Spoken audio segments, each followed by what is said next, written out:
Good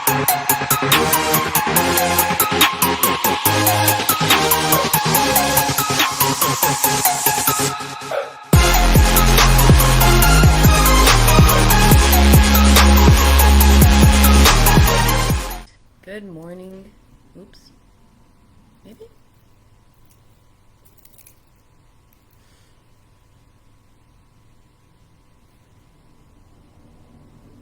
There we go. All right.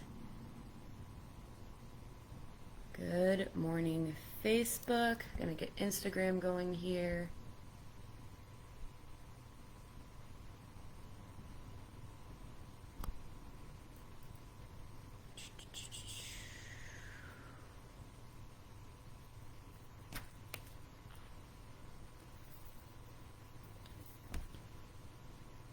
All right. Started this a little early just to make sure everything was running smoothly.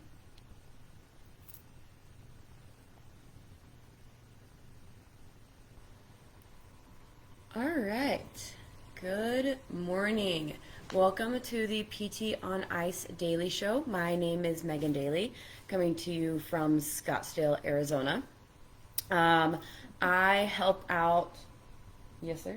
Sorry, I've got my dog is behind me and making like sleepy noises. I help out with the fitness athlete live course, extremity management, cervical, and lumbar courses. So if you haven't met me yet, I look forward to meeting you at a course sometime soon. Speaking of which, upcoming courses, we actually have a bunch. So this weekend, we've got extremity management outside of Raleigh, North Carolina. We've got modern management of the older adult live course in Ohio, and total spine in Pasco, Washington. The next weekend, we have fitness athlete in Chicago, rehab of the injured runner in Atlanta, and total spine in Bear, Delaware. And then finally, extremity is coming to Denver November 20th, so I will actually be at that course if anyone is there. I look forward to seeing you. All right, so today we are talking about, it's Leadership Thursday, so we're talking about the intersection of Brene Brown and Jocko Willink. Also Leif Babin, but that's a really long title. Basically, it's looking at some of the concepts in Dare to Lead and Brene Brown's work, as well as in Extreme Ownership. If you haven't read those books, I highly, highly recommend them. I've read them both within Dare to Lead. I think I read last year. Extreme Ownership was earlier this year. So they're both known for leadership. Seemingly vastly different styles of leadership or different approaches to leadership. I think it would be fair to say that when most people think of Brene Brown, they think of a little bit softer, more honed in on vulnerability, versus Jocko is a little bit more harsh, almost that like no one cares, work harder mentality, and really focus on accountability. But there's a lot of overlap there. For starters, you can't really have accountability without a certain level of vulnerability with it.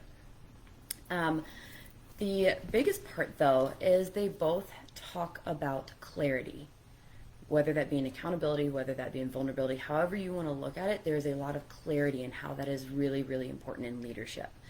And I also want to be very clear here. When I talk about leadership, I'm not just talking about like, oh, I'm the owner, boss, director, manager of a clinic, and this is my team that I'm a leader of. I'm also talking about leader as within a part of that team and holding yourself accountable for the actions of the entire team and how it runs in a clinic. But also, and maybe most importantly, the leadership that comes with the provider-patient relationship. A patient that's coming to you as a clinician is looking for your leadership, your guidance to get them to where they want to be. So you are a leader in that world.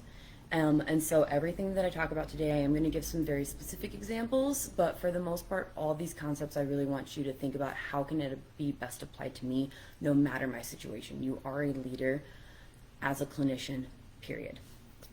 So, you have to be clear in everything you do on the purpose. So, again, in any of those relationships, in order to get the desired outcome, you must be united and everyone must be very clear on the purpose, how they are going to get to that goal, and then we're talking about the bigger picture and the small steps. So as the company, I'm not just talking like the mission statement that you throw on a website. Like your team needs to be really clear on exactly what it is you do, why you're different, and how you're going to make a difference. Same thing goes with the patient-provider relationship. When you are talking to a patient, they need to know exactly what the bigger picture is and exactly the reason behind every step to get there if you want to actually get the desired outcome. So I'm going to be looking at my notes periodically because there are some very specific quotes that I want to say just to make sure I get them right. I am going to be looking at my notes. So in extreme ownership, I'm actually not sure if it's Jocko or Leaf's chapter for this. I'm fairly certain it's Jocko's though. Leaders must own everything in their world. There is no one else to blame.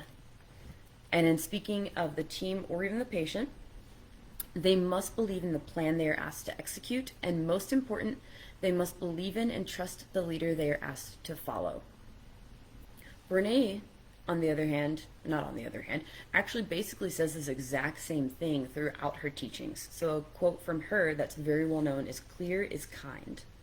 She talks about how clarity in leadership breeds collaboration, unity, it fosters accountability, and celebrating those wins. Said very differently, but really basically saying the exact same thing. So think of it this way.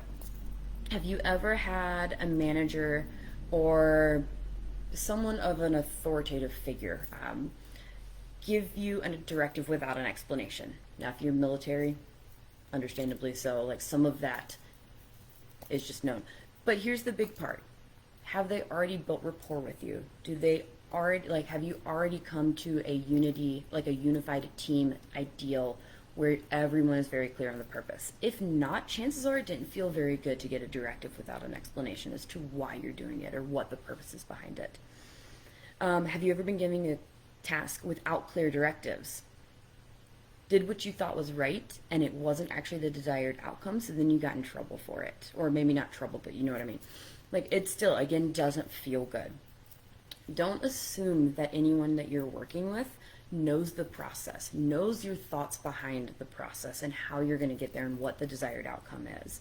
If you give a really broad task, it's probably not going to go well. So from like a clinic manager or an owner standpoint, this could be as simple as being really clear onto why you need documentation in at a certain time. I know that sounds silly. We all are like, well, the clinician should know the documentation needs to be in for. They don't know the back end stuff. Not really. Not to mention the fact that it just creates a much better environment for everyone involved. If you are very clear on like, hey, I made this rule because of this. So like I need documentation in by Friday evening in order to allow me to get X, Y, and Z done so that this runs smoothly so that we can then focus on the bigger picture, which is X, Y, Z. Like that just fosters a more collaborative environment for your team and makes people want to buy in and do what you say more than just being like, hey, get this done. Same thing when we're talking about with our patients. How many times have you had a patient that you're like, oh, they're just non-compliant? Are they non-compliant, or did you just mess up somewhere in being really clear on exactly how this gets them to their goals and why they're doing every single step along the way? The other thing is if they're not and you were clear, then maybe it wasn't the right task. Maybe you weren't clear enough on their goals and what they want to pick the right exercise program. There's something there. Hold yourself accountable for the lack of clarity that has led to an undesirable outcome. Same goes for plan of care. Same general concept. And with that said, when you are asking, so like when I say get clear or make sure that they're on the same page, I'm not just saying spout a whole bunch of stuff at them and be like, okay, we good? And then get a nod and be like, all right, cool, move on. Chances are they either like you or they feel embarrassed to admit that they don't fully understand. So ask for an actual response. Ask them to repeat back what you said, or the other way to go around it.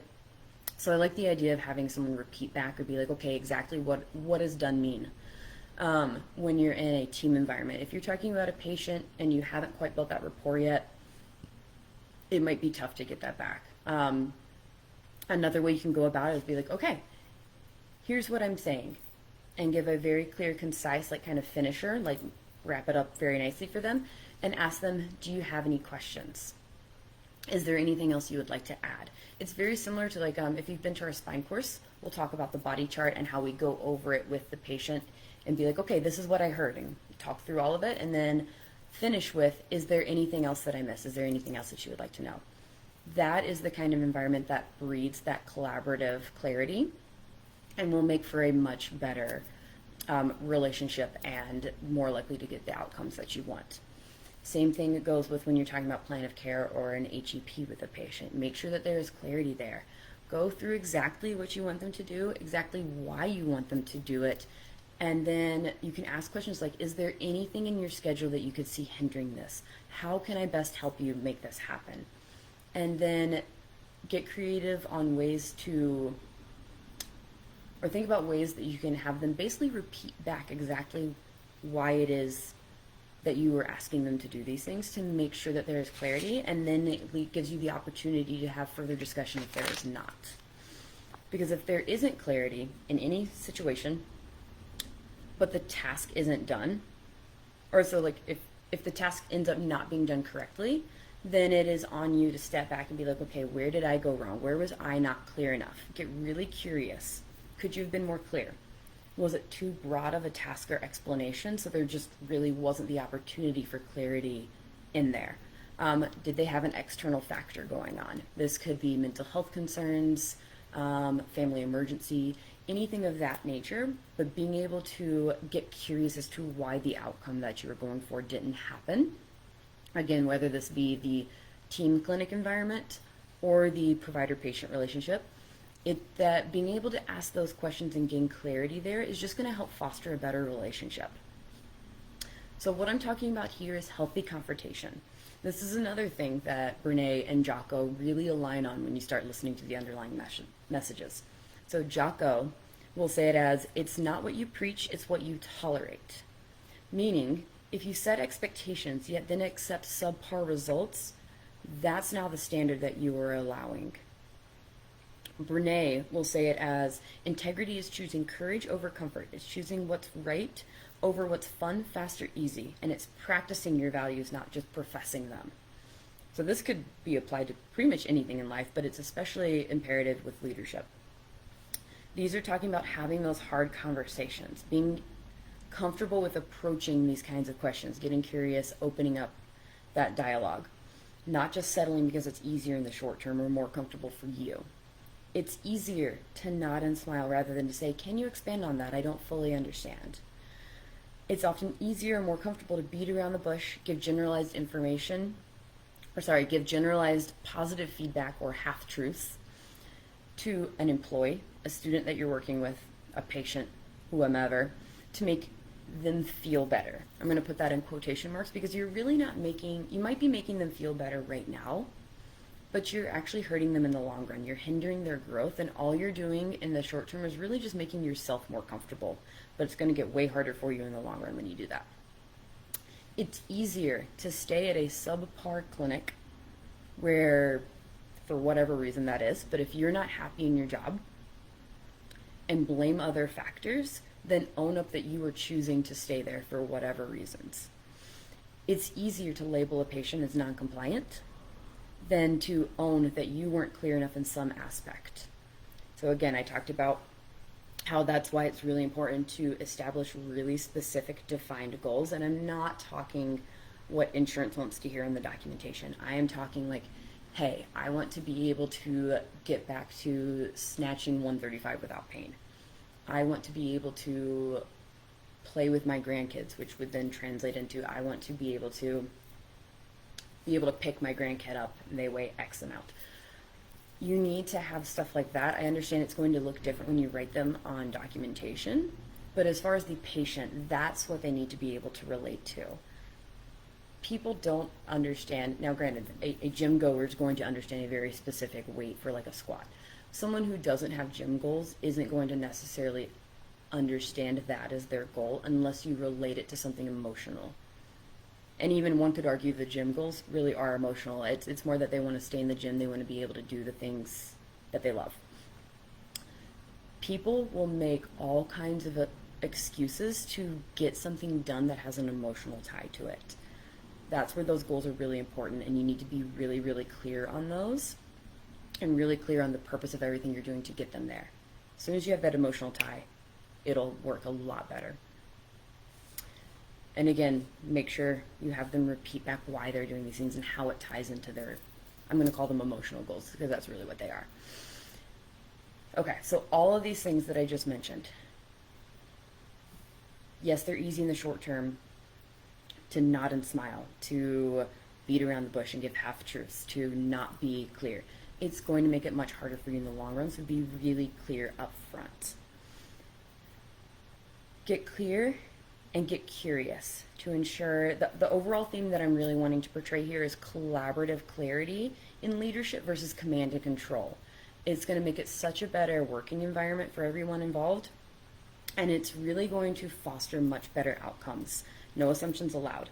It's going to build a better bond or rapport, whether that be again with the team or the patient-provider relationship. It's going to decrease confusion, decrease non-compliance, which is what we all really want, increase confidence in future potentially difficult situations within that relationship, and it encourages learning and discussion. It turns the focus on unity and purpose versus just checking the boxes and getting things done. So, I recommend these books, both of them, so you can see it from two different sides. The Extreme Ownership and Dare to Lead, or any of Brene Brown's work. But in general, we want to foster an environment of curiosity, learning, questioning, and discussion. Again, collaborative clarity over command and control in leadership is going to move you so much further. All right. Hope that all made sense. I know, like I said, those are two vastly different teachings if you take Jocko versus Brene Brown as far as how they approach it, but there really is that underlying clear is kind message that I think we could all benefit from. All right, enjoy the rest of your day, and I will see you guys later.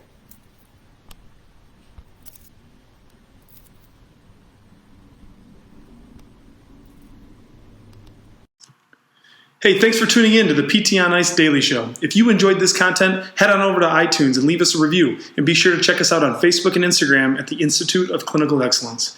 If you're interested in getting plugged into more ICE content on a weekly basis while earning CEUs from home, check out our virtual ICE online mentorship program at ptonice.com. While you're there, sign up for our Hump Day Hustling newsletter for a free email every Wednesday morning with our top 5 research articles and social media posts that we think are worth reading. Head over to ptonice.com and scroll to the bottom of the page to sign up.